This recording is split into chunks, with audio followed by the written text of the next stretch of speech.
আমি এমনকি সেদিন অস্বীকার করতে পারবেন না পরিবার, আমি বিনীত গোয়েল সিপিকে নিয়ে গেছিলাম আমার সাথে।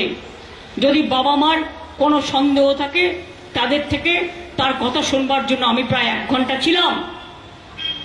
আমি এটাও বলেছিলাম যে দেখুন, আমাদের একটা কর্তব্য আছে, মেয়েটি তো আর ফিরে আসবে না, ওর নামে যদি আপনারা কিছু করতে চান করতে পারেন, যা টাকা লাগবে আমি দেব, যা টাকা লাগবে আমি দেব, যা টাকা লাগবে আমি দেব। একটা কম্পেনসেশন, যারা বলছেন কম্পেনসেশন দেওয়ার কথা তাদের বলে রাখি, এটা আমার বলা আছে। হ্যাঁ, আমরা 10 লক্ষ টাকা তো দিতেই পারি পরিবারকে। হ্যাঁ, আমরা 10 লক্ষ টাকা তো দিতেই পারি পরিবারকে। হ্যাঁ, আমরা 10 লক্ষ টাকা তো দিতেই পারি। উনি মারা গেছে ও শুক্রবার, রবিবার সম্ভবত ওদের কাজ ছিল বা কিছু একটা, যেটুকু থাকে ক্রিয়াকর্ম বা কিছু একটা।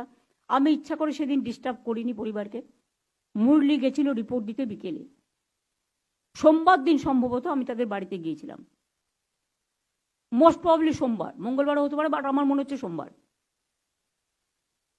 সোমবার দিন গিয়ে আমি ডিটেলস তাদের জানাই, বাবা মাকে, সাথে আমার সিপিকেও নিয়ে যাই, এবং আমি তাদের কি কি অভিযোগ আছে সবটা সিপিকে রেকর্ড করতে বলি। আর অনেকে বলে বেড়াচ্ছে না আমি টাকার কথা বলেছি, আমি মোটেই বলিনি।